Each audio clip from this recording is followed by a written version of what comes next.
Magandang buhay, Pilipinas! Ayos, ito meron tayong gagawin ngayong ng motor. Aerox version 2. So, na-aksidente, kaya nakasabi ng tao, biglang tawid, nagkagulatan, inabot, pero okay naman yung tao. Kaya kita niya, basag yung mga fairings o yung headlight. So, titignan natin kung ano yung magagawa natin dito.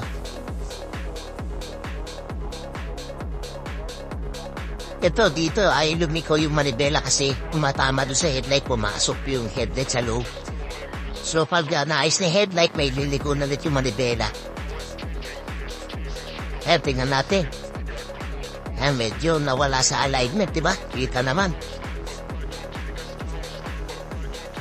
Basag yung mga kapitan ng busina, diba?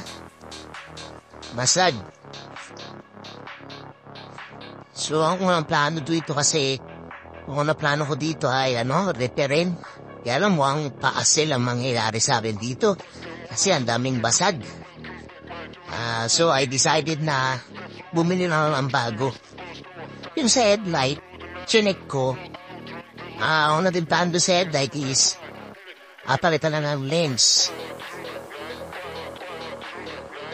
Pero yung na-check yung headlight, yung natanggal ko, hindi lang pala lens ang basag. Ang daming basag, lalo na yung sa likod. Yung lens, madali sana kung lens lang yung basag, kaya lang yung likod eh. Yan, makikita natin dito na basag, ayun, diba, basag yung loob. So, dyan mismo yung natin yung pinaka-LED, yung bulb. So, ang plano ko sana dito is lagyan ng lang ng sealant, pero hindi ito magtatagal. Magmumoist at mumumoist to. So, I decided na ulit na bumili lang ng assembly. So, palitan na lang ng bago. Wala tayong problema. Sa moist,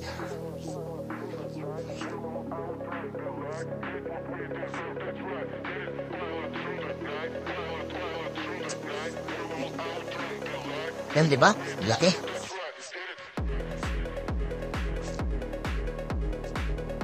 Ayan, yung may bago na tayo.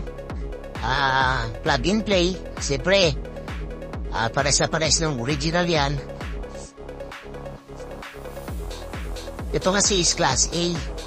Yung plug kasi original Stanley. Pero pwede na. Okay naman. Binili ko to online So marami naman reviews. Okay naman. Sabi na, mas maas nga daw yung ilaw nito kaysa sa original. Di mas okay, di ba? Ayun. Siyempre, tatanggalin natin itong yung cowling. Yung headlight cowling. Doon sa pinaka-plastic ng headlight natin, yung sa ilalim. Ayan, tatanggalin natin yan. Kasi nandun yung palikpik Kasi original, basag na rin lahat ang tornilyo. So, yung pagtanggalan naman dito, ayan, naka-clip lang naman yan dyan sa ating, plastic. Yung sa pinaka-plastic, yung pinaka-mukha. Yung cowling natin.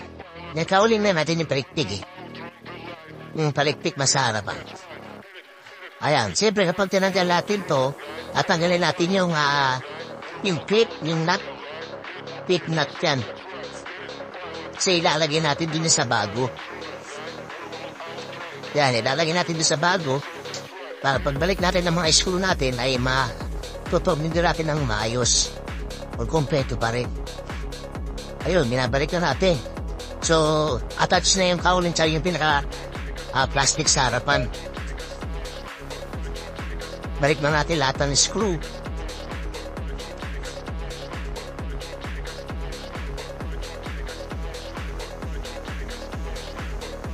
Ang original ito, 15mm. Sa pagkakaalam ko. So ito yan, medyo karoon tayo ng align doon sa pinatutornilyo ng ating headlight. May dalawang disc kasi dyan Yan yung mismong nag-hold ng ating headlight. So di sa alag kasi nabaluktot. So pinantay lang natin. Kung dali lang naman konting pukpok lang, konting tupi lang para may balik doon sa dating tsura o pwesto para sumalpag doon sa ating headlight. At yung tornilyo na number 10. Ayun, salpak na siya, okay na. So, balik na natin yung bolt. Number 10. Okay na siya. Hit na. Sinabaloktot nga.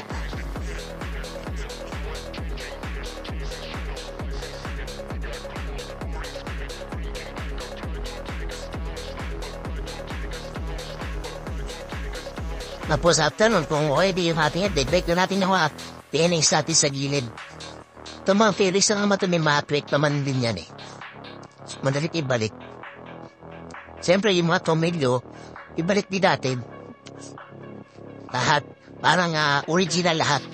Diba? Original, parang walang nangyari.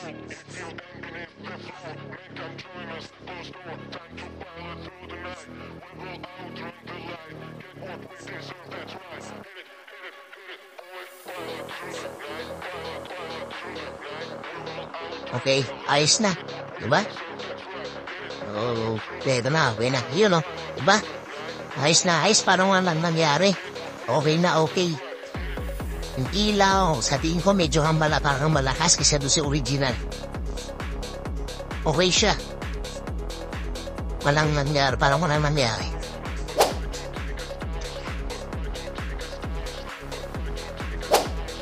Okay, maraming salamat po sa manonood. Sana nakapulong, sana nabigyan ko ng idea about sa mga itong problema.